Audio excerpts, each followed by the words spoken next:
Man, it feels like it's been forever since we recorded an episode. Yeah, it's been over 2 weeks, but thank you for keeping episodes coming out every Friday. Yeah, it's my pleasure. It does feel a little weird, though, recording this episode for a Tuesday release. Yeah, but I'm just ready to finally get the chance to talk about the trailer for the Batman. Yeah, that was really, really good. Nate, if you could describe the trailer in one word, what would you say? Speechless. Well, this is a podcast, so that's not going to work. We're going to give BB Nate the chance to get his full cape and cowl on in just a little bit, along with our review of Dune and another breakdown of an episode of Star Wars Visions. That's all coming up next. This is Tatooine Sons. It's true. All of it. What is the name of the porg on the Millennium Falcon?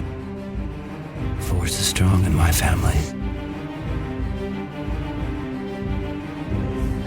What do you think his name is? It's a big moment. I am a Jedi, like my father before me. Maybe Turbis? Do or do not. There is no try. Turbis? Pablo, if you're listening to this live stream, that porg's name is now Turbis. It's a good Star Wars name. We're not done yet. These guys recorded an awesome podcast called Tatooine Sons. Everybody was Okay, there, BB Nate. Not really. No. Okay. You're a trooper. Yeah, we'll talk about that in a little bit. This is, welcome to Tatooine Sons, a pop culture podcast. As you just heard on the intro, we are the only fan podcast to name a canon Star Wars creature and to be endorsed by Ryan Johnson, and that's all because of our amazing BB Nate. Thanks, Nate. And you had a little part to do with You that did? too, Samuel the Hutt, but Not a little bit. We believe that pop culture is the mythology of our generation, that there's a story, and it is written on our souls. And all of these myths speak to that story. And that is why we are going to be talking about the Batman and Dune and Star Wars Visions, Lop and Ocho. Ooh, that was a good one. It is a good one. I'm David. I'm the dad. Hi, Dad. Hi. What's up, guys? I'm honored to be joined every week by my two amazing, if not sometimes either really tired or debilitated sons.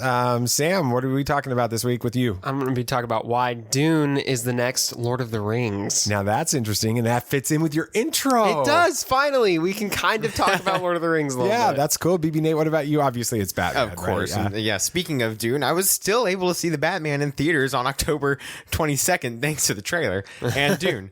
Yeah, that's true. Yeah. Yeah, what are you talking about, Dad? Yeah, I'm like I said, I'm talking about Lop and Ocho, but the real story, in my opinion, is about Yasaburo.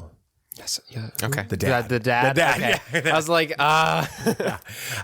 Before we get into the episode, I want to give a shout out to our amazing sponsor for this episode, cufflinks.com. They have over 3,000 amazing men's accessories on their website. Ties, tie bars, cufflinks, of course, socks, a bunch of other stuff on there. All of it's, from like Star Wars and Marvel and DC and Lord of the Rings and the NFL and the NCAA and Major League Baseball, go Braves, and the NBA and everything else that you can think of. And we are very honored to be sponsored by this amazing company. So thank you guys for that. Before we get into the show as well, please follow the show. If you're listening to it right now and you have not followed or subscribed or whatever it is on your podcast app so that you get updates every time an episode drops, then go ahead and do that right now.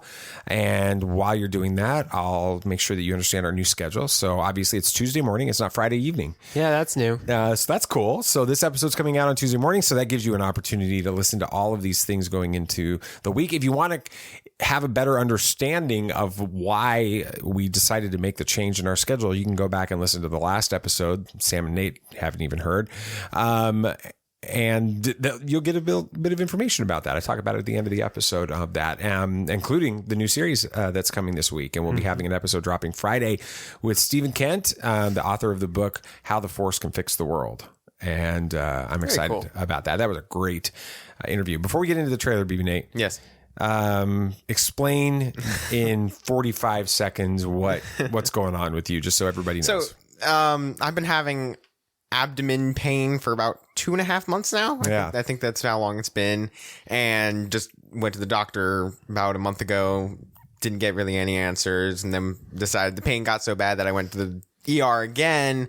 They recommended I get an endoscopy, so we got that scheduled for Thursday. And now the pain is spread into my left rib cage and the back of my left. That's not good. Yeah. So we, if you're listening to this, please say a prayer for BB Nate. Say a prayer for his mom and dad, who are obviously stressed out about that. His brother probably cares too, I guess. Do you care? Yeah, a little bit. Just kidding. And then thank you for your prayers for Grammy. She is recovering, and hopefully we'll continue that road in the next few weeks. And we're excited about that. All right. BB Nate, go for it. Yes. After waiting for a year for a new trailer, we finally got one, and it was better than I could have imagined. This movie is going to be a gritty detective film, and I am all here for it. So let's dive into it because I cannot wait any longer. Have you ever danced with the devil in the pale moonlight? Yeah, I can fly.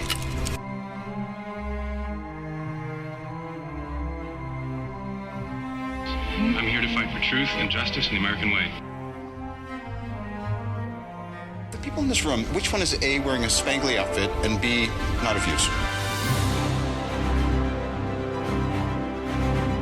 There's only one God, man, and I'm pretty sure he doesn't dress like that. Batman has no limits.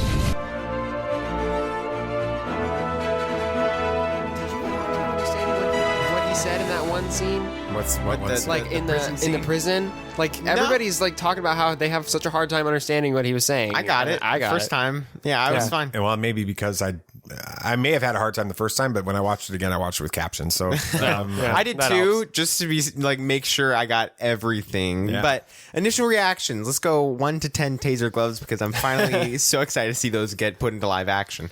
Who do you want to go first? You. Let's go you. Excitement level? Or are we reviewing rating the trailer? Both. Let's do both. Okay. First for excitement level, 10. Okay. 10 taser gloves. Wow. So that's 5 pairs. But for actual trailer, I would give it probably a good 8 or 9. I mean, it was a solid trailer, and it did what it was intended to do. It got me excited for the film. You, Dad? That's just going to be an interesting answer me because I would say when I first saw the trailer, I was like, okay, that's fine. I was like a 6 or a 7 on the first time I saw the trailer. Oof. Then as I was pulling up some stuff, just kind of reviewing some things, watching a couple videos and that kind of thing over the last couple of weeks in the hospital with Grammy, I started seeing some of the things that are layered into this trailer and that are in this film as a result from the comics and things you've talked about and everything. And I know you're going to talk about here. And my excitement level for this moved up to like a 9 or a 10. I'm very excited about it going forward. The trailer is a lot better knowing the information that I know now. So, yeah. Yeah, I think the trailer itself did what most movie trailers don't do now. It didn't want to give away any of its plot. Yeah, it did. It was really there to make you you want to go see this movie now. Yeah. And it's but we're not going to tell you what it's about. So that was great. That was fantastic. Now let's talk about top 3 moments, at least some things that actually stood out to me in the trailer. The first one was Batman stalking what we think to be criminals. Now on the train we see, of course we don't actually see Batman looking at that gang that we see him fight at the subway terminal, but there is a reflection of Batman, so we're sure that he's just been watching these people. And this is very Batman-esque, especially in his early years. Batman was a hunter before he was a vigilante, so seeing him hunt down groups of criminals and then putting them in their place is exactly what I think of when I think of young Batman. Interesting. Because he wasn't established as a vigilante in year 2. He had to make himself known and feared, so he would hunt down these criminals rather than then... Okay, so when you say hunt down these criminals, what was the result of that hunt? They would become fearful of him, and then other people... So he still has his moral compass. He doesn't kill his his code or whatever. His code, yes. He doesn't kill, but he's still... He's a lot more active about it now. Yeah, instead of passive. So instead of waiting for something to happen and then hunting down the person that did it, he's going after the ones that are like he believes are doing these things in advance. Yes. He's going after them and finding them and trying to instill the fear of the bat in them. Well, that's interesting. And he does that in this trailer. He does that in the trailer. He did it a lot in the comics. And so it's very encouraging to see Matt Reeves take that and just kind of run with it. Now, this one isn't really a specific moment, but kind of just throughout the whole trailer, you can gather this. It's Batman's ruthlessness. I mean, this was shown throughout everything, and it's something we don't see all that often in Batman movies. You know, we have George Clooney, Batman and Robin. We don't talk about that. Yeah, I mean, we only see it a couple times in Batman v Superman. Yeah, I was going to say. The warehouse scene is really where you think about it. Cool. But that's like 5 minutes, not the whole movie. One moment of this that stood out to me was when he was fighting Cobblepot's goons in what we can assume is the Iceberg Lounge. Oh, nice. Batman does not pull his punches and goes to the point where Cobblepot has to stop him. Something very reminiscent of the comics where Cobblepot's just like, hold up, don't hurt me. So is Cobblepot afraid of Batman?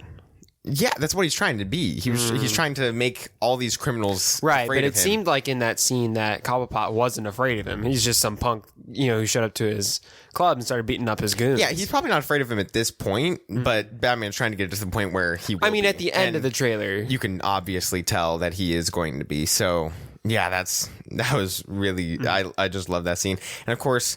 we can't not talk about DC getting its own hallway scene. Batman taking bullets right to the chest and it not even phasing him was absolutely amazing. This just shows how much fear this version of Batman will strike into the hearts of his criminals. Now, somebody pointed this out, and I honestly do think that this is true. This is the first Batman I've seen that actually made me afraid. Like, this is an intimidating Batman. This is not just...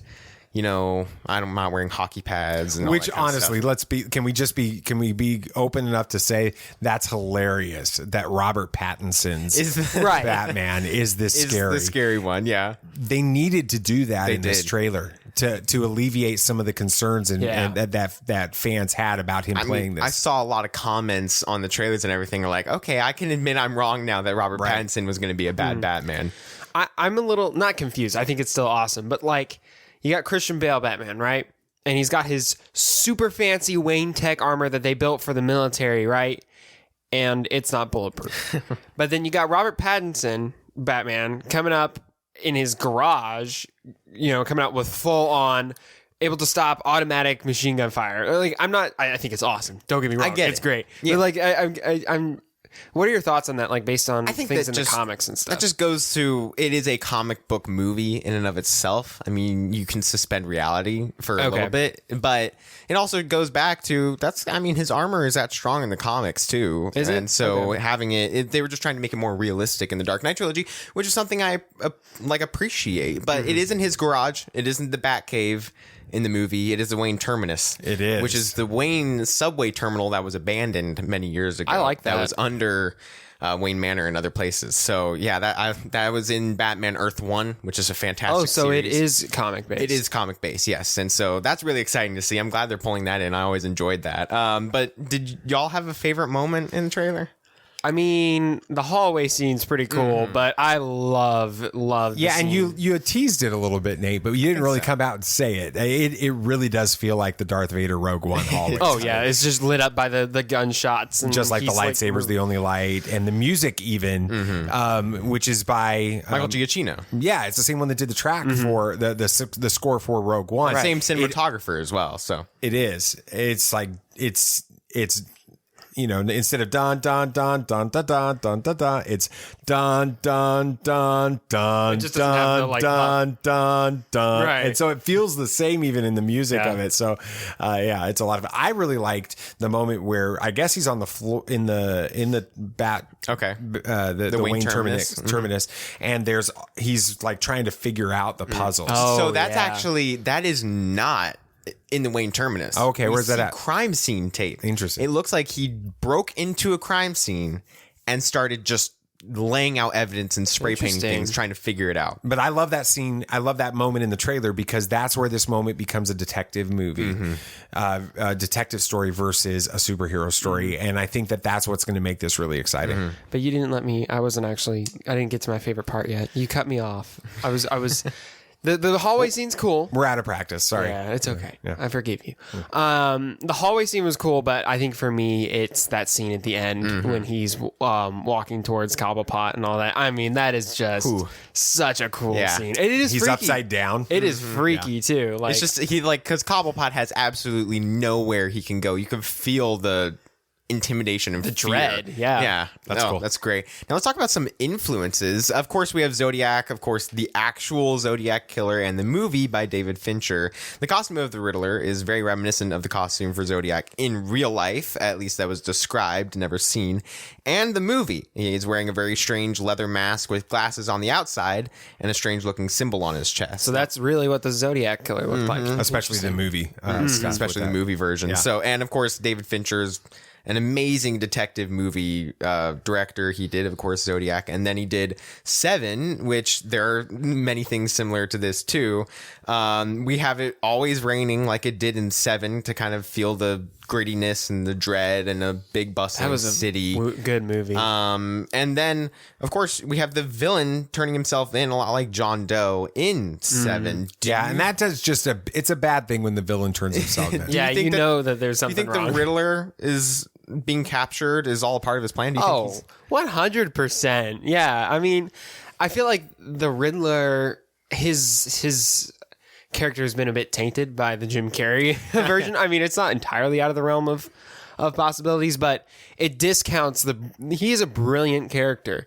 So I think him being captured is totally a part. I think he's wanting to just drive Batman and the Gotham PD insane. He's in prison, and yet all this stuff's going bad. How is he doing it? Yeah. Yeah, I think that the Riddler has always been too campy in my experience because I didn't read the comics like you did. And so I've got Jim Carrey Riddler.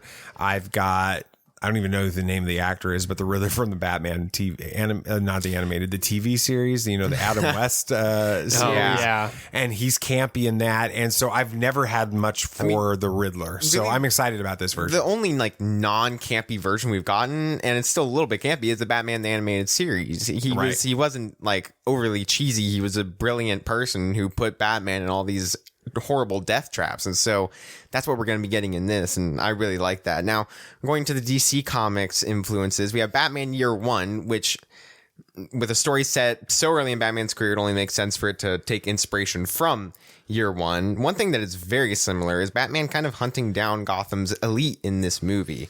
That was something he took upon himself in Year One to establish his status as a vigilante and to be feared by the lower class who already feared the elite. So if there's somebody above them, then there's something really wrong going on.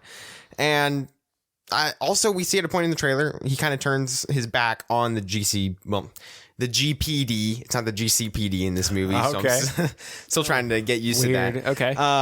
But we see with the whole wingsuit, there's like a bunch of cops trying to capture Batman. Why do you think that? Here, speculation time. Why do you think that happened? I'm not sure. I mean, I like the fact, though, that he's not using his cape. Like, he can't use his cape. He has to have a specific suit to be able to do that. I think that's kind of a neat touch.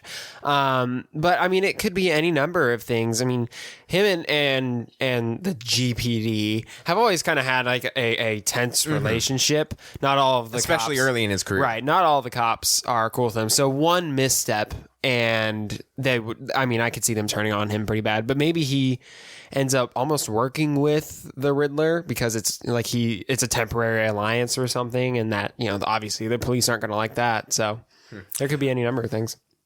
I think that the fact that this is so early on in his career is exactly why there's the tension, though, with the police department. I think that they don't know what to make of this crazy guy, and that's good. I think that I don't even know if in this trailer we see a really comfortable relationship between Batman and Gordon. Even I think that there's tension. I think there's a couple scenes. I don't know if it's in this one or it's in the other trailer, but they're like in the same room. They're investigating together on something. That's about the first trailer. Is it? But I don't think that Gordon necessarily trusts Batman yet. In this, and so I think that that's an interesting storyline for that. And it pulls a lot from year one with the fact that Gordon is not the commissioner yet, and he's trying to make his way into being a big police because there is another commissioner, and it's also rumored a lot like in year one that Riddler will kill the commissioner, and then that's what makes Gordon become the commissioner, which happens in year one. So it just seems like he's taking a lot of influence from it, which is fine. It's an amazing comic series. But another amazing comic series is Batman: The Long Halloween. Now, this one is the heavy influence on this movie. I mean, even Matt Reeves said he's taking influence from it. Put it in the Batman box set that is in it. So we see cards on the victim signaling a holiday, like the holiday killer in Long Halloween. We have what can be assumed is Easter already, is in the first trailer. We had a set photo for the final filming day as Valentine's Day. And we're getting a lot of different holidays in this movie. I didn't know that. We also see a poster in the newest trailer confirming that at least some of the movie is set around Halloween. That when he's fighting all those people in the subway terminal, there's a faint word of Halloween on the wall. So we can assume that one point in the movie. And the murders all being connected to a crime family is also very similar to Long Halloween. Maybe a little bit, yeah. That's straight out of Long Halloween. We have the first guy from the first trailer that we see with the whole duct tape around it and No More Lies. We know worked with Falcone on something. We're not sure why, though. And so that's something connected. What's the other family, their rival? Maroni. And are they in the trailers at some point, too? We haven't seen them yet, no. Okay. Which is a little weird. We're not sure. And then we have, I forget the guy's name that's playing Falcone, but it's some of the strangest casting I've ever seen. But hey, who knows? Maybe it'll work. Robert Pattinson was a strange casting. It's true. So I'm just going to have to leave my mind open for whoever they cast. But do you guys like the Batman taking so much influence from Long Halloween after seeing Long Halloween Part 1 and Part 2? Yeah, I think from what I'm seeing, it's not going to be a straight copy. It is just a heavy influence, but it's such an interesting concept that I think it'll work. I mean, the fact that this is going to take place over many months, as opposed to how a lot of superhero movies, it's all resolved within like a week. We have Eternals coming up where it's solved in 7 days. Right. That's the deadline. Right. So I like how it's such a tough puzzle that the GPD and Batman can't solve it. And it's taking multiple months. And I think that's a good storyline to take place so early in Batman's career because it's a challenge for him. And it's going to set him up, give him the right mindset with stuff. Yeah, I don't have a problem with it taking from the Long Halloween because that's a great story. And as long as it's done right. Now, I'm going to ask you, BB Nate, do you have concerns about it? Maybe could fans read too much into the fact that it's pulling from the Long Halloween and then be disappointed because it doesn't go down a certain path? No, because right now even if it takes from Long Halloween, we already know it's a completely different story with the Riddler being the main villain instead of Holiday. So that's very encouraging to the point where it's also, we know it's taking from year one. We know it's also taking from Ego, which is a small little short story. It's very encouraging to see that he's taking from all these different areas. Now, let's speculate irresponsibly for a little bit, just about one little tiny thing. The Court of Owls. Oh, yeah, tiny. There are so many hints to the Court of Owls in both of the trailers, and honestly, I really do hope it happens. Now, in this trailer, we hear more about the sins of the father, talking about, Thomas Wayne, of course. In the Court of Owls storyline, we find out that the Waynes were part of the organization, the Court of Owls, and have been for many centuries, ever since the Court of Owls started. They were running Gotham City from underneath its nose and everything. Also, there is talk of a renewal of Gotham City, a changing. Now, this might be the court trying to reformat Gotham into an easier to control version, which is something that they have talked about in the comics and did in the TV series Gotham. Do y'all think we see the court show up in this movie and maybe set up a sequel? Yeah, I don't think they're going to show up fully in this movie, but they're going to use it as a heavy sequel hook because that is something that would, if you tease that at the end or like an end credit scene, the fans are immediately definitely going to want to see that story continue because it is such a crucial story and they could do so well with it. And if they bring in Lincoln March, the long lost half brother of Bruce Wayne, early enough in his Spoiler career, alert! Holy cow! Oh, come on! It's been out for more than 13 years. You've read it. Spoiler No, ban but my point is it's a spoiler gone. for everybody that hasn't read that, which is a lot. Which is a shame. Read it. But it's been out for 13 years. I shouldn't have to worry about it anymore. But Dad'll just go back through and edit and just like, please. No, I'm not. I'm not. But that would just be really awesome to see and somehow influence that in his whole think career. they're going down this path with this movie. I think it's a Court of Owls movie. I think this movie is a Court of Owls movie. I do. Well, I think they're going down. I think the Sins of the Father stuff. I think that there's so many elements. I've watched a couple of the videos. I think that you probably watched too, BB Nate, that seem to be like screaming Court of Owls to me. And so having just read that series within the last few months, it's really fresh to me. And going back and watching the trailers again with that stuff in my mind, I'm like, okay, there's Court of Owls stuff happening. Here's another spoiler. I'm going to say the spoiler alert for all of those that need to have it. This is from the comics. This might also be a way to introduce Dick Grayson. Because Dick Grayson is the son of the founding member, part of the family of the founding members of the Court of Owls. Right, yeah. He himself was poised to be the talent.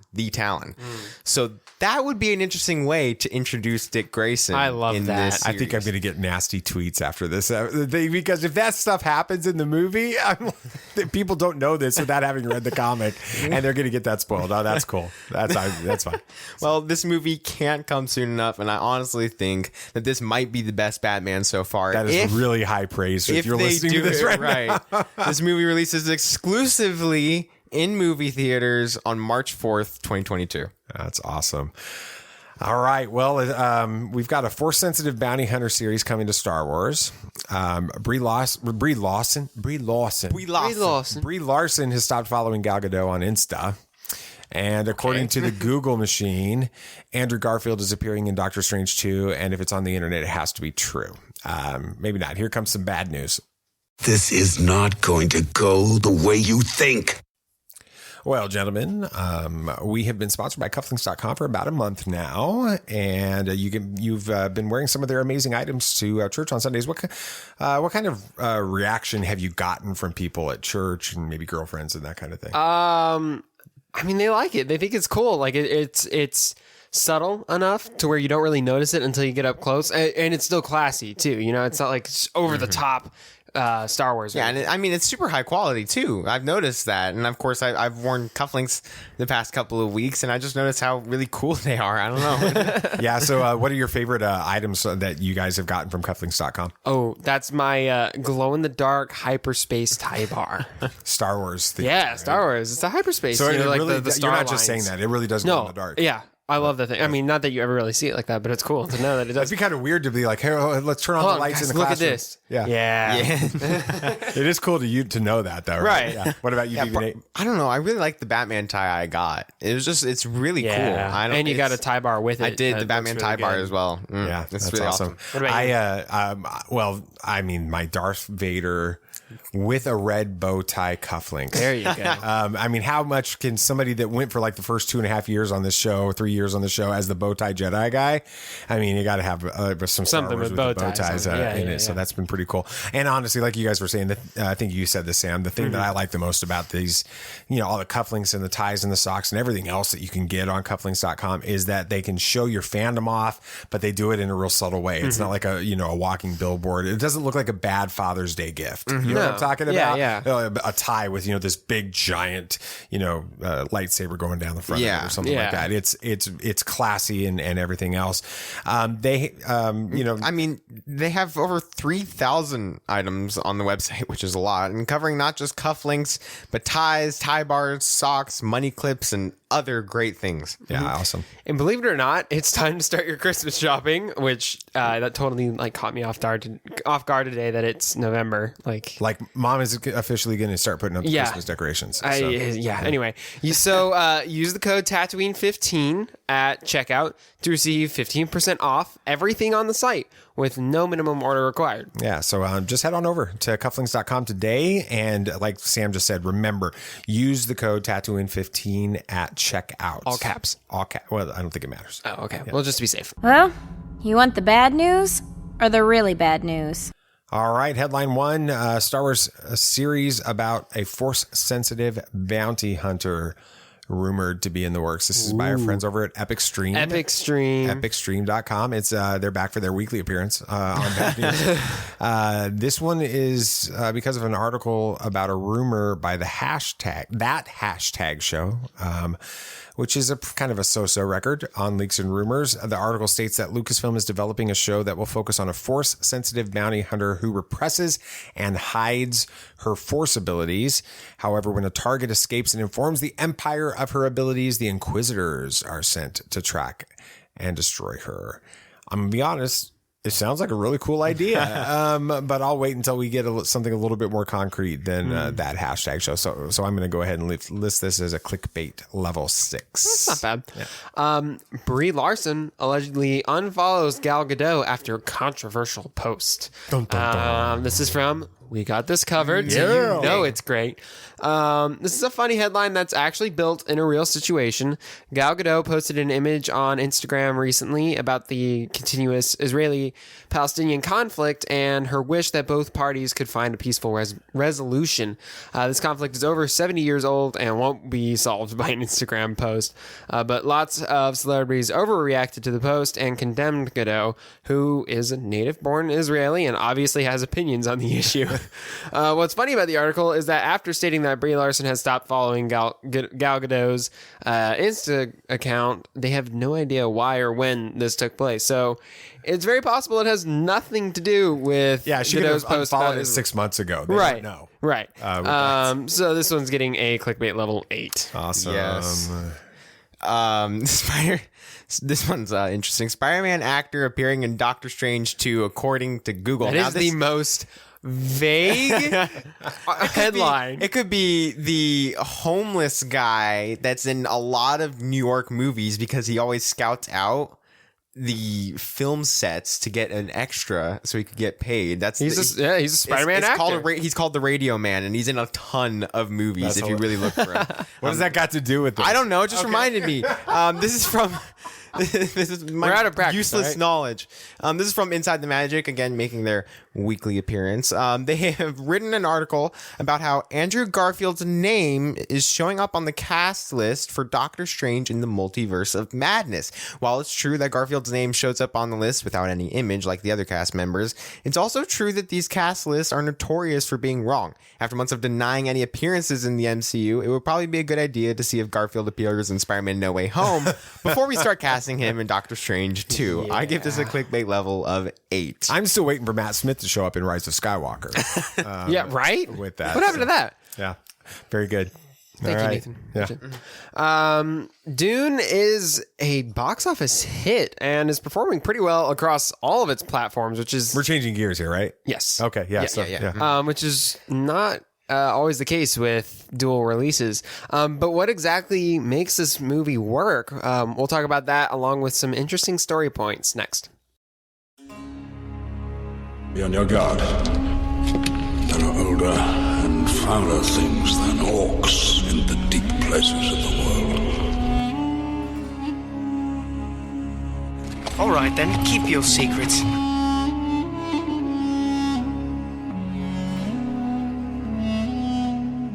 You're coming to us. Is as the footsteps of do's and do's.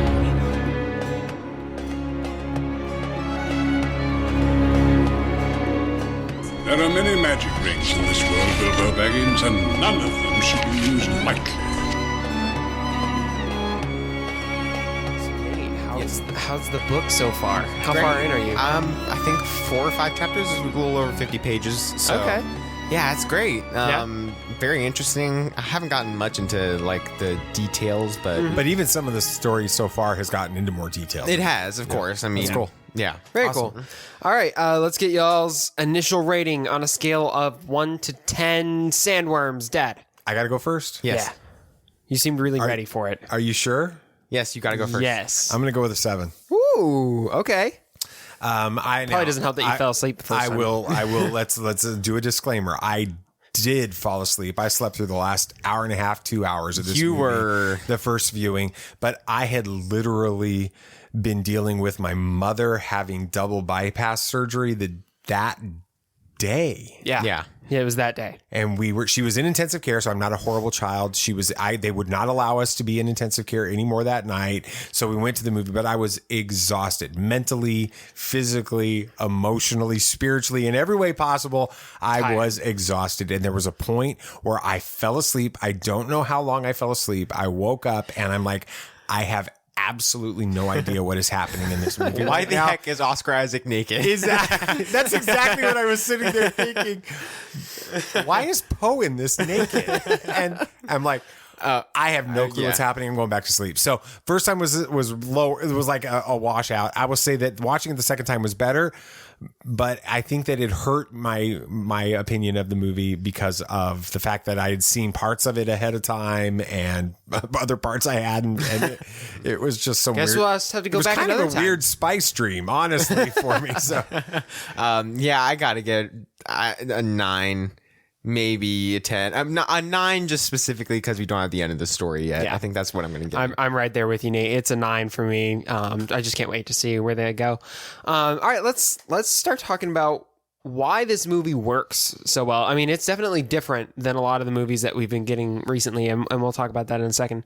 My first thought as to why this movie works is it takes time to build the world that it's in, right? A lot of people are comparing this movie to Lord of the Rings, right? Even the trailer had a review saying the next Star Wars Lord of the Rings is here, right?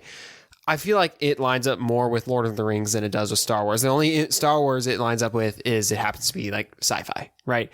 Mm-hmm. What it does is it immerses you in the world with great detail. I remember that. I noticed that the first time watching this movie is that it took time to show you, I mean, it was subtle, but little things about the world that got you immersed in all the details.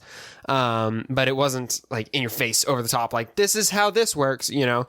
But Nathan, you started reading the book, right? Mm-hmm. And you're more familiar with filmmaking than us for the most part. Is the way they describe and show the world in the film a good representation of how they do that in the book?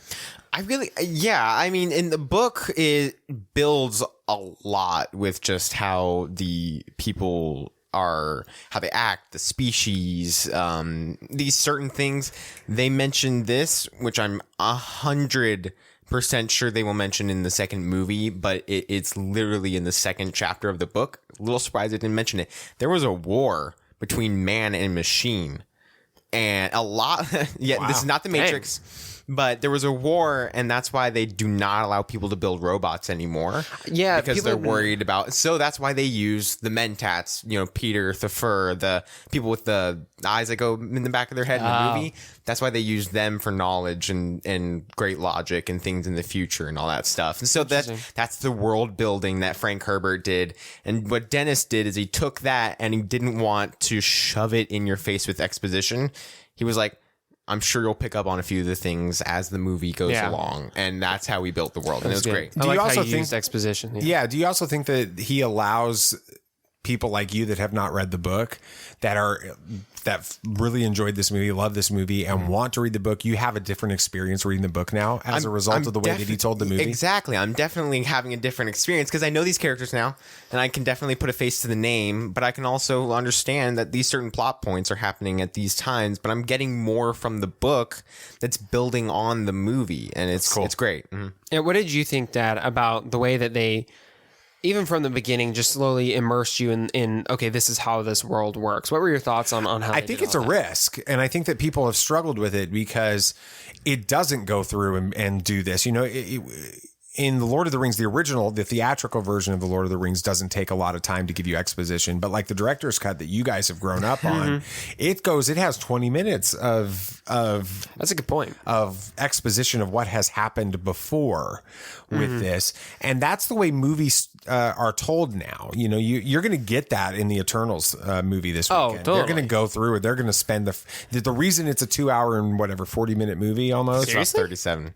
Yeah, so almost. Dang. Yeah, it's the second longest movie in the MCU history. Wow. The reason it's that long is because they're going to spend the first 40 minutes of this thing laying the backstory before they start telling the movie. And so we're used to having that happen. We don't get that in this.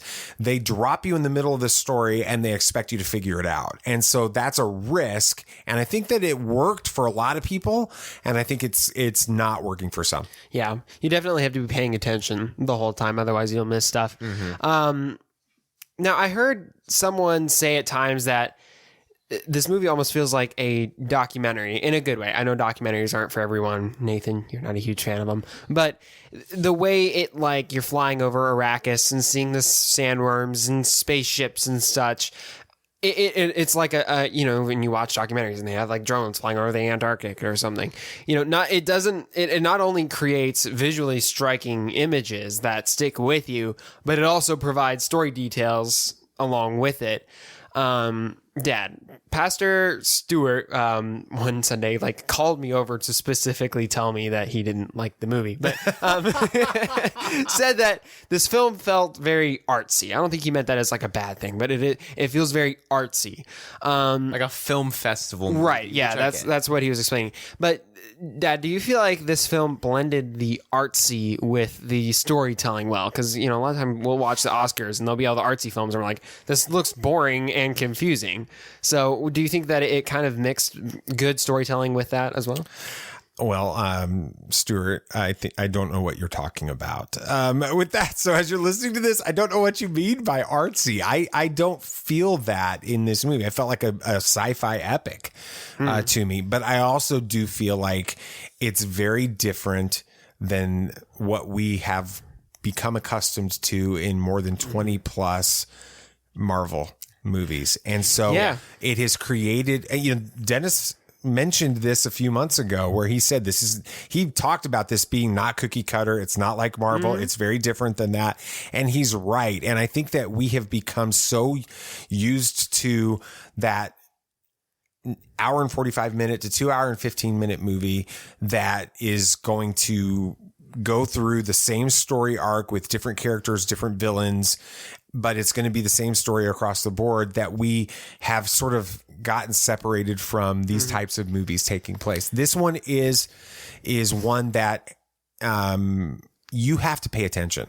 You can't be thinking about other things. You can't be doing other things. You have to be watching it and being immersed. And we got to see it, you know, both times you and I have seen it, BB Nate. We saw it in IMAX, and you saw it in IMAX, right? Yeah, that's right. You were with us. I still need to see it again. Yeah, exactly. We'll go with you. So watching it in IMAX, it is completely immersive, and it does feel like a beautiful cinematic sci-fi film for me. And that might be why he says it's artsy. You know, in Marvel movies, you don't get these 20-second shots of just sand.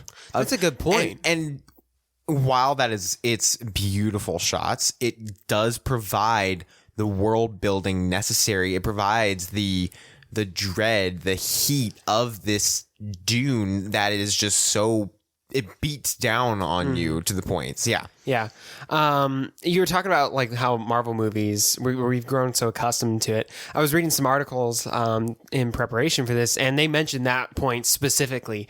You know, for the past 20-ish years, little under than that. No, 10 years. 10 years. 12 years. Maybe, yeah. Okay. We've grown accustomed to that beginning, middle, end format, right, with the movies. I mean, Endgame, Infinity War and Endgame kind of broke that rule a little bit, but it's still a Marvel movie. It's set up. This movie, some of the criticisms for this film is that it takes too long and it's very drawn out. Like you were saying, 20-second shots of sand or spaceships floating there. It takes its time, but I feel like that works in its favor. You got to think of it, again, another Lord of the Rings comparison. It's like Fellowship of the Ring. it's the first part of the story. It takes time to breathe and set up the rest of the story. Do either of you feel like this movie suffered from its pacing, or did it work in its favor? Well, it suffered for me the first time because I fell asleep during that. But that's part of the problem, right? We're used to these super high energy. It's not Shang-Chi. It's not Black Widow even. It's not one of those types of movies. This one takes its time and it's the slow knife. Right. They foreshadowed that early in the movie. I think it did not suffer from its pacing, at least not for me, but everybody knows that I enjoy slower movies because the longer the better, right? The longer the movie, the better it is. I mean, the Snyder cut through and through, but I think that it suffered from not letting people know before getting into the movie that this was a first part. That was something it did suffer from, which I am overjoyed we're getting another part, and I'm so excited this is becoming a franchise. But not letting people know, like Fellowship of the Ring, that they're going to be getting 2 more movies, that it was just assumed when you go in there. Yeah. But wasn't it assumed when the actual title screen popped up and it said Dune Part 1? It was, but a lot of people went into it thinking they'll be getting the whole story in this movie. And then they get into the theater and it's like, oh, this is a first part? Well, all I remember is the last trailer of it ended with this is the only beginning. This is only the beginning. Which is the last line of the movie. Exactly. Which is funny enough. Right. All right, so let's go through and talk about some, to clarify and talk about some interesting little story points in this. There were all these visions in this movie, Paul's visions, dreams. Right? Yeah, dreams. And I'm going to briefly just fly through these and we'll discuss them real quick. So the first one is, I think it's Johnny. It's Zendaya's character on Arrakis. She's actually the only main character that was introduced in Paul's visions. It was where we first saw her. And then there was the Fremen and the death of Duncan Idaho, which, I mean, I don't think this is really a huge spoiler, but Duncan's sacrifice in this movie is actually very loyal to how it happens in the book. Which I think is neat that they did that. Then there was the burning palms and the bloody Chris knife. I have to say, I loved the palm tree aspect. That whole scene between Paul and the caretaker of the trees. It's such a scene that you can forget, but I absolutely loved the conversation that they had. It's important to Arrakis to have those trees. It's important to them to keep that like that, and they're religious. Exactly, they are a symbol in that. And so seeing the burning ones in Paul's dream when he's being considered this messiah to the Fremen is just absolutely amazing. It was that was something I just like. Oh, I'm listening to BB Nate tell the story about these how much he loves this movie. And I'm like, all right, let's just go watch it again. So. All right. So then, there's and the bloody Chris knife we see briefly in his vision as well. Like you said, Nate, we see the burns palming later on. The palms burning later on. But the bloody knife foreshadows how Paul's destiny is intertwined with this weapon, which we do see that to an extent later on in the movie. And then there's this, and his next vision is where he's got that moment with Chani or whatever, and then he's stabbed. I'm sure it's Shawnee. Shawnee, probably. That sounds more Shang-Chi, Shang-Chi, Shani, Shawnee, whatever it is. Tomato. Yeah. And so he shares a tender moment with her, but then it's cut short. But we're actually not even entirely sure that it's her who stabs him. We don't actually see who's holding the knife. I mean, it's heavily implied, but maybe he has. I'm not even sure if he's the one that dies. Like he said, that the visions don't go exactly as it seems. And it might have been him killing the guy at the end, which is what he was thinking of. Because when the mom said, when you kill someone, the chanting or vision, something said, when you kill someone, you kill yourself too. You lose yourself too. And so that might be what is going on at that point. Yeah. And then in that same vision, he sees, I think this is when he's under the spice and stuff. He sees Jessica holding a baby with all that weird writing, which I'm still not sure what that's all about, but probably some Benny Gesserit, some stuff. Yeah. But then he concludes from that she's pregnant, which she's like, bruh, I barely even knew that. How did you figure this out? It's probably a girl because that's what the Bene Gesserit wanted. And so if Paul doesn't work out, she's following what they want. Right. So. And then his next vision is really intense. Basically, a war is going to be waged in Paul's name after he becomes the emperor. And then it cuts, and Shani, whatever, is in a white dress with blood on her hands, similar to how we saw her in other visions. So this scene keeps coming up.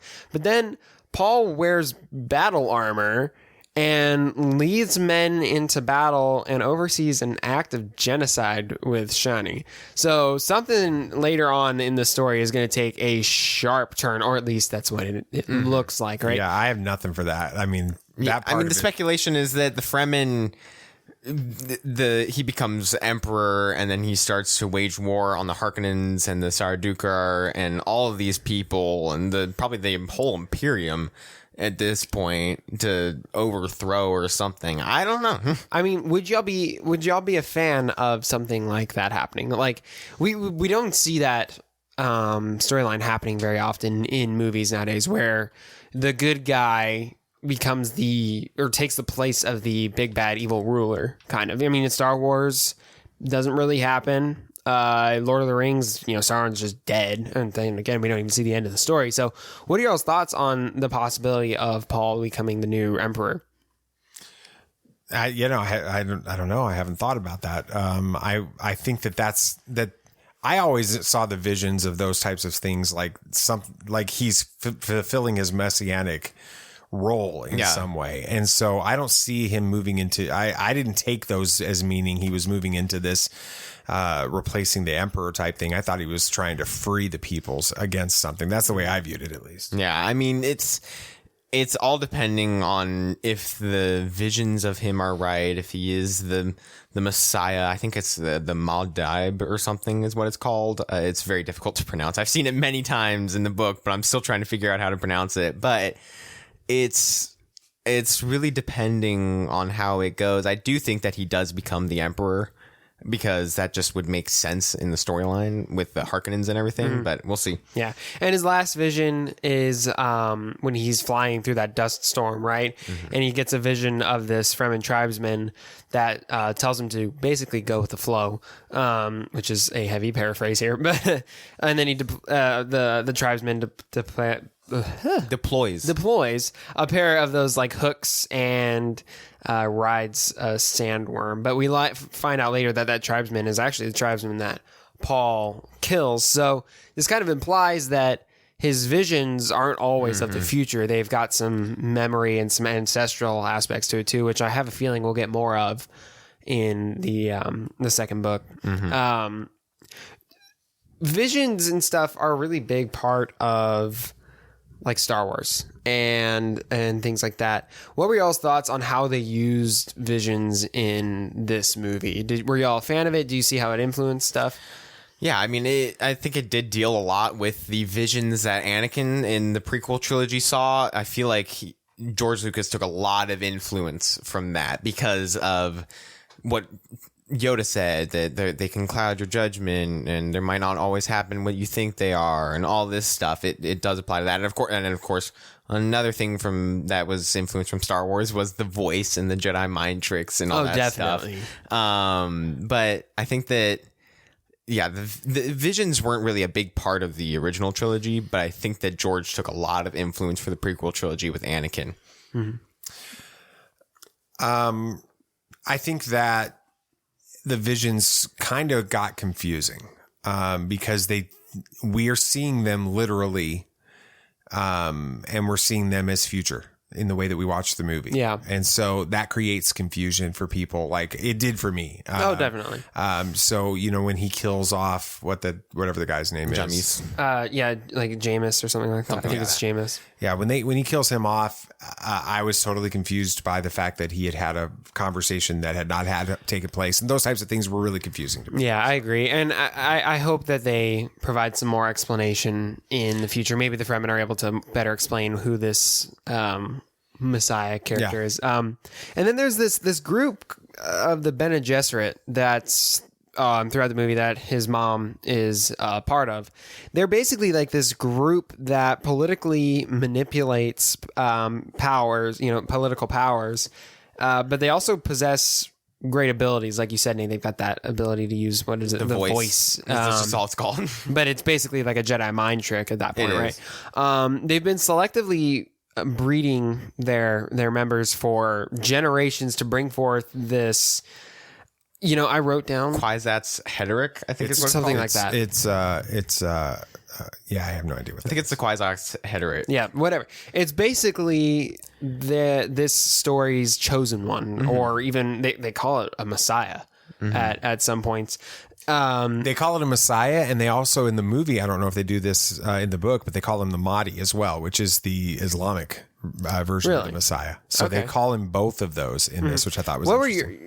I know, Dad, you were going to be the one who has the most opinions on this. What were your thoughts when they started bringing that aspect into it? Because Chosen One is obviously a huge influence for Star Wars, but they go into even more religious connections into this movie. What were your thoughts with that? I just thought that this Chosen One thing, I'm always intrigued by it because of how it finds its way into so many different stories. This idea of a Chosen One is something that's present obviously in Star Wars, and of course, like we're talking about in Dune, we see it in The Matrix as well, as being the primary kind of storyline with that. And so this idea of this unusual figure that rises up from obscurity in order to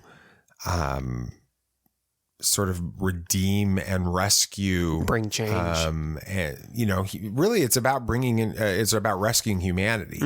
He's this being that's set aside and prophesied even to come. Usually possesses great powers. Exactly. And to come and to free people from this tyranny and this bondage, and this darkness. And so anytime we start seeing those things, again, it kind of goes into, and I don't have like a specified dad moment for this week's episode, but I guess this is as good a spot for it as any.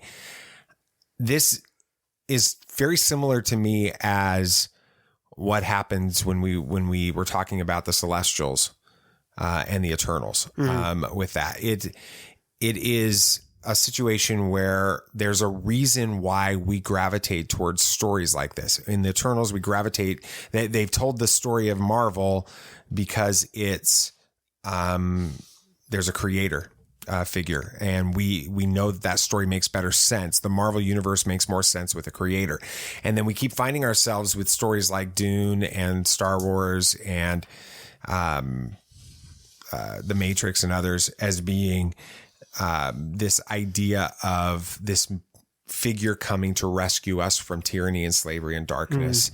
And we love stories about that because it goes back to how we start this show. There's a story that's written on our hearts, on our souls. And these myths, like this idea of a Messiah, they speak to that story within us. And so I think it's interesting. Yeah. We kind of briefly talked about this at the beginning of the episode, but some are criticizing the ending as feeling abrupt and a bit like a cliffhanger.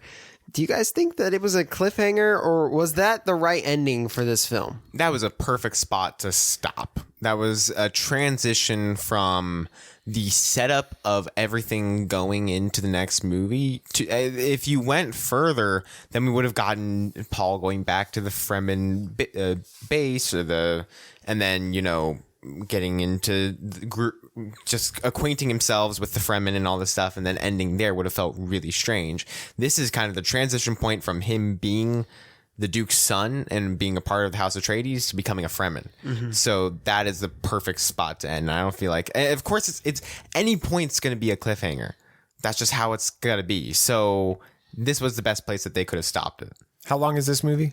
2 hours and 35 minutes. It was a perfect time to end it. Well, for you at least, because you couldn't stay up Well, anymore. my point is you can't keep going. with it. There's a spot that the Lord of the Rings, Fellowship of the Ring struggles with this at some point. It feels like it's getting ready to end, or it should be ending, and it keeps going at times. And I think that movie suffered to some extent. I mean, it's a great movie, so don't get me wrong, but I think this one ended at a point when it made sense. So yeah, I agree. Well, Dune is a pretty amazing story with some striking visuals, to say the least, and a very interesting setting.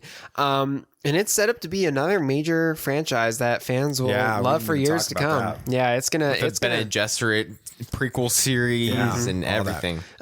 Dune 2 is set to come out on October 20th, 2023. We gotta wait like 2 years. I think we're getting the series though next year, hopefully. If I'm not mistaken. So. That'd be awesome. All right. Well, there's one big movie coming out this week and another that could end up being big at the Oscars. A lot of trailers to talk about. And then the box office numbers show that Dune was released at the perfect time. That's next on Movie Moments. At last we will reveal ourselves to the Jedi. At last we will have revenge. All right, we have 2 new releases this week, and one of them I'm sure we're all excited for. We have The Eternals. It's following the events of Avengers Endgame. An unexpected tragedy forces the Eternals, ancient aliens who have been living on Earth in secret for thousands of years, out of the shadows to unite against mankind's most ancient enemy, the Deviants. That was a long sentence. That was one sentence. That is a run-on sentence, and that was written by a professional. It was. Come on. It stars Gemma Chan, Richard Madden, Angelina Jolie. The studio, of course, is DC. I mean, Marvel Studios. Why'd you do that? Because they have Superman in it. The director is Chloe Zhao, who won Best Picture and Best Director in the Oscars on 2021. And it is rated PG-13 for fantasy, violence, and action, some language, and brief sexuality, which is very... very uncommon for a Marvel movie. Yeah, well, it'd be interesting to see how that plays. It will. Yeah. Next one is Spencer. During her Christmas holidays with the royal family at the Sandringham. Yeah, I was close. Yeah. Estate in Norfolk, England, Diana decides to leave her marriage to Prince Charles. So this is about Prince Charles and Princess Diana. It is. And I'll just say that as someone that grew up in the 80s, this was like the story. Really? And I will say that Kristen Stewart, who is playing her, they have got her looking identical to Princess Diana. It is really creepy how much they look alike. So anyway. Well, of course, it stars Kristen Stewart, Timothy Spall, and Jack Neelan. The studio is Neon. Yeah, again, it's a studio that nobody's heard about, so this is going to get a ton of Oscar nominations. The director is Pablo Larraín. It is rated R for some language. It's a lot of language. Lots of some language on that. All right. We had a lot of trailers since we last. Well, we haven't recorded in forever. We had Uncharted, which is actually a movie I'm of course looking forward to. This story is a prequel to the games. It is starring Tom Holland as a younger Drake, Tom Holland as a younger Drake, showing us details of how he came to meet and befriend Sully, played by Mark Wahlberg. Interesting fact: he's playing the younger brother, whose name is Nathan, while the older brother's name by 4 years is named Sam. Yep. So it like the Diana Spencer thing. Now we've got this. This is getting weird. Weird. Right. We also had the Flash teaser kind of thing. I'm not sure what they decided to call that, but it was practically a teaser. The plot is unknown still, and I think it will be for a long time. Heck, you don't even know what the heck. We had way more questions going out of the teaser than we did in, with the 2 flashes and all that stuff. Wearing the Batman suit painted like a Flash suit? Yeah, I have no idea what that was, but it was exciting to see. We had a Ghostbusters Afterlife international trailer, but it was still in English. The international trailer usually is. Yeah, so. This logline is when a single mom and her 2 kids arrive in a small town. They begin to discover their connection to the original Ghostbusters and the secret legacy their grandfather left behind. That's awesome. Trailers went on sale. Tickets went on sale. Tickets went on sale today. So yeah, really? Did we get some? No. We only have. We also had Moonfall, which is going to be, I think, a sleeper. That teaser just came out today. It did. I feel like it's going to be a sleeper movie that's going to knock people out of the water with how good this movie is going to be. It's called, this is the plot. In Moonfall, a mysterious force knocks the moon from its orbit around Earth and sends it hurtling on a collision course with life as we know it. This is actually set next year, so they're putting another disaster on us. With mere weeks before impact and the world on the brink of annihilation, NASA executive and former astronaut Jo Fowler is convinced she is the key to saving us all, but only one astronaut from her past, Brian Harper, and conspiracy theorist Casey Houseman believe her. These unlikely heroes will mount an impossible last-ditch mission into space, leaving behind not everyone they love, only to find out that our moon is not what we think it is. That trailer looked like, we've seen the IMAX trailer. Yeah. Yeah. This trailer is very different. It is. This one is like, okay, this is a sci-fi movie. I'm like, oh my gosh, I like this movie. Really? It's looking. And the first one, I was like, I thought I was hyped from the first trailer. Yeah. But yeah, you haven't seen this one though yet, have you? No. Yeah, it looks really good. It does. The box office numbers: Dune ran away with 15.5 million domestically, 69 million other areas. Halloween. That's accumulated domestic. Mm-hmm. Yeah. Halloween Kills.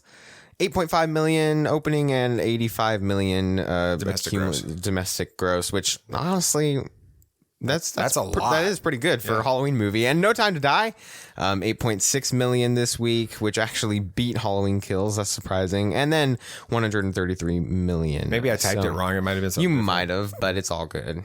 Sorry about that. Yeah. We're not a super huge movie source, so don't take everything we say as 100%. Just go look it up like I do. All right. Lop and Ocho from Star Wars Vision starts out like a beautiful story of found family, but it doesn't end on a happy note. But how did a story that started off so well become so tragic? Hokey religions and ancient weapons are no match for a good blaster at your side, kid.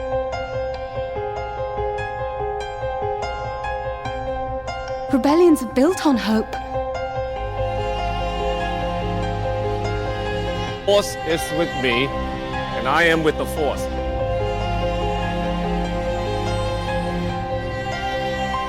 If you live long enough, you see the same eyes in different people. In Visions, he played the bad guy in the what was it, the Marriage of the Bride or something like that? The Village Bride. And then he played the bad guy in this one who recruits the sister or whatever. He just likes and he's the bad guy. He's Count Olaf. He's Count Olaf, and he's probably going to be the bad guy in the Matrix Resurrections. Yeah, what's up with him being a bad guy? Guys. So anyway, let's go through a summary to refresh everyone's memory about this little short. Lop, a rabbit-like alien girl forced into slavery, is rescued and adopted into a human family during a time when the Empire starts to exert its influence over her homeworld. Now a young woman, she is named the successor of her family, tasked with saving her foster sister, Ocho, from siding with the Empire. You guys have only watched this one once, right? Mm-hmm. Okay, rating on a scale of 1 to 10, force-sensitive Leppy. Leppy, those are the rabbit aliens in Star Wars. Okay. Yeah, Sam, you go first. 7. I'd say. I mean, it was decent. It wasn't my favorite by any means, but I mean, it is a really, really good one. I think this was the last one we watched. Okay, BB Nate? Yeah, definitely a 7. I mean, it wasn't like, oh my gosh, this is so good, but it wasn't bad. I mean, it was like, none of them were bad, but it's just, yeah, it was a great episode. I give it a 7 as well. I think we're all on the same page, and I would have liked to have seen the story continue, and maybe we will. All right. The short opens with a new agreement being forged between Yasaburo, who's a you like that? That was good. A Yakuza crime lord and the Galactic Empire. Now, the Empire is designed to protect the planet, or claims to protect the planet Tau, in exchange for the use of its natural resources for the good of the Empire. Sam, this idea is something that we saw in the opening of the Bad Batch. Opening season of it. It doesn't ever really seem to work out the way these planets expect it to. Why do you think that's the case? Because the Empire will lie and say whatever they need to get what they want. And if you still don't accept, they'll just come in by force and take it anyway. So it's kind of like a lose-lose situation, but I guess this is less of a loss.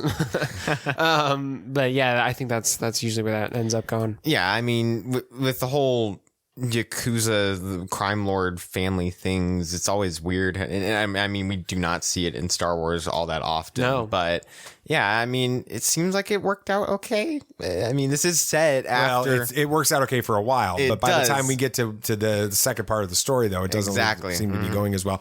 It's at this point, though, at the beginning of this, when things are sort of at a peaceful moment to some extent. It's weird. We're then introduced to Lop, who's a Lepi orphan who has been conscripted into slavery to work for the Empire. She escapes, and that's when she meets Yasuburo and Ocho, and then Ocho convinces her father to welcome Lop into her family.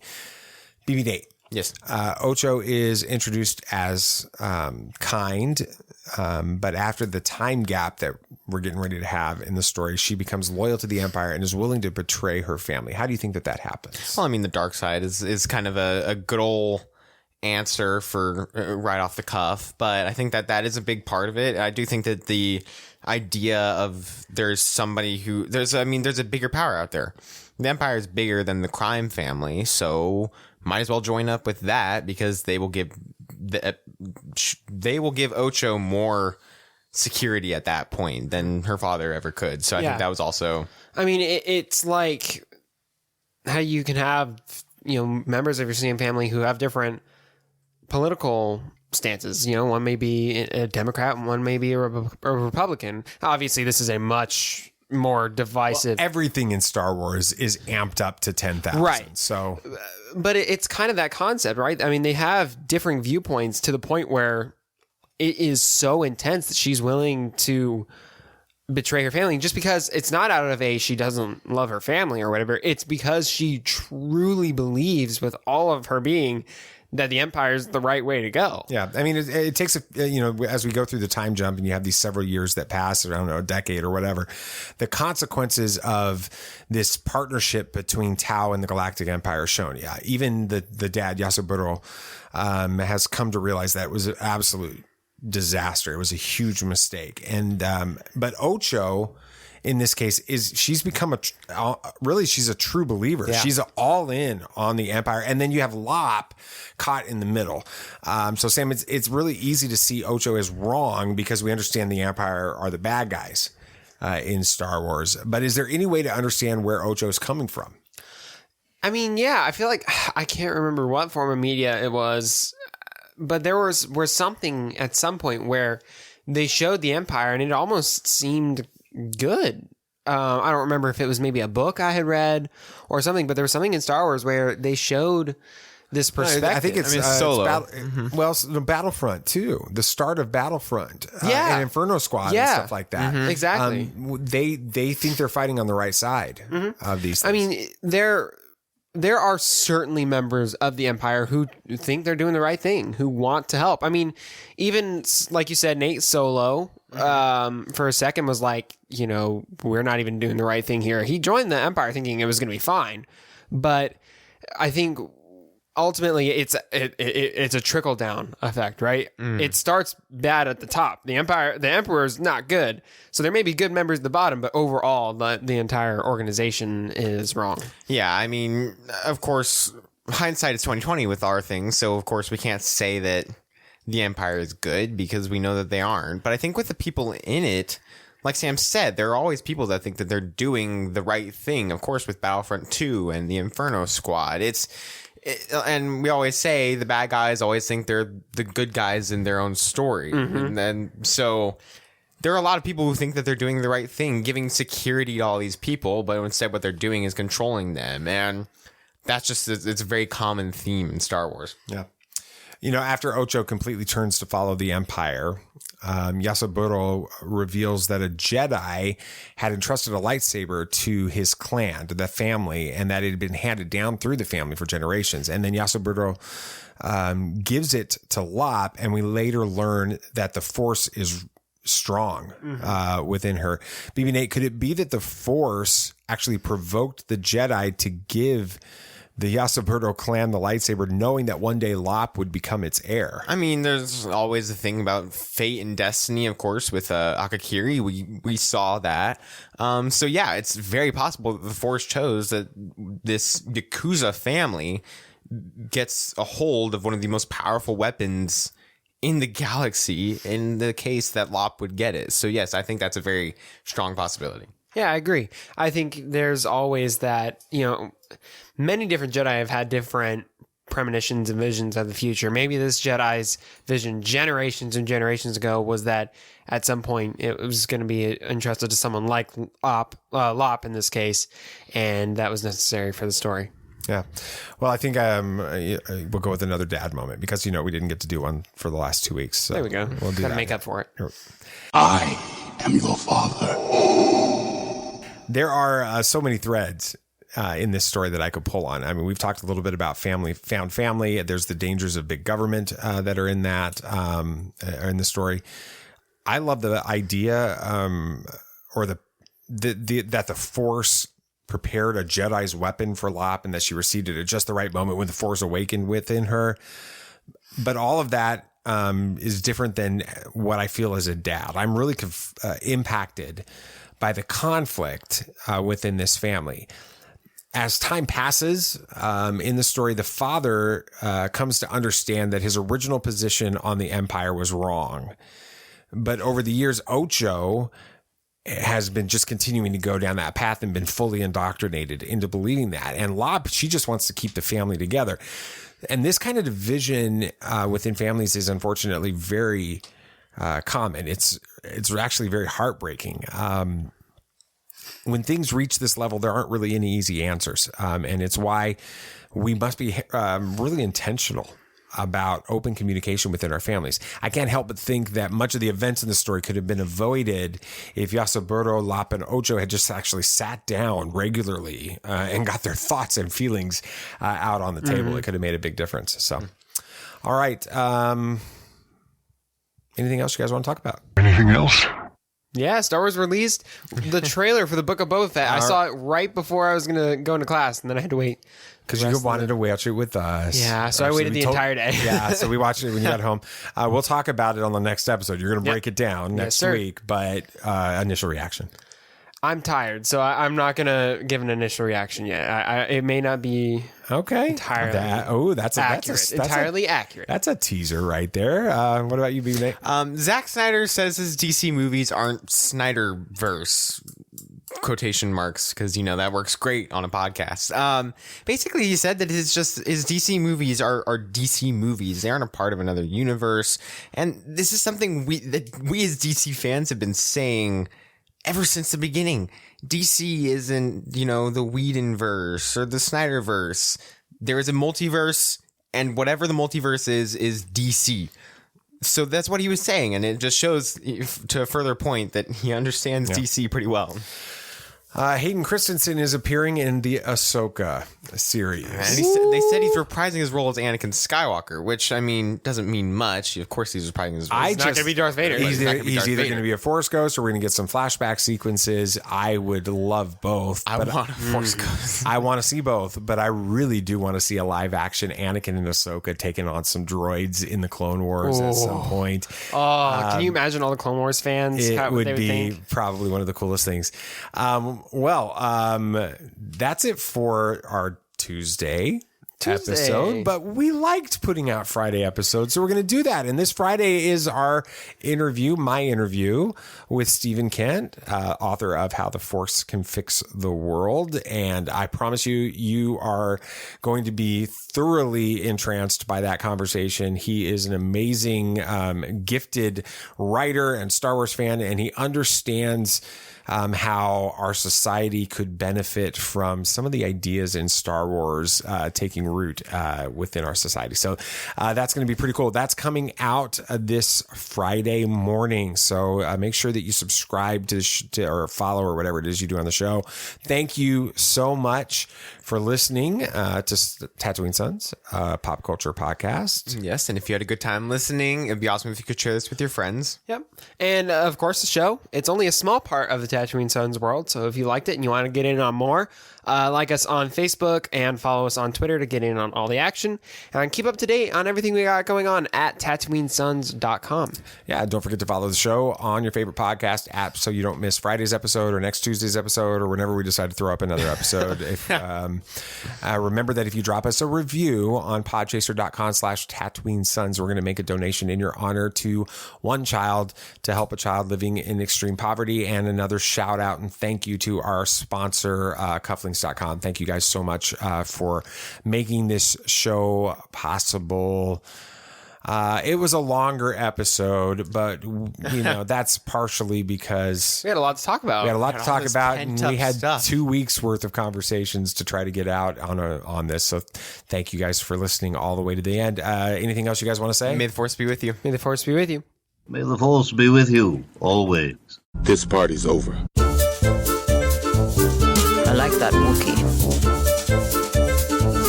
Don't get technical with me.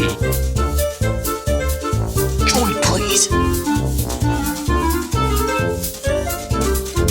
Yep, yep.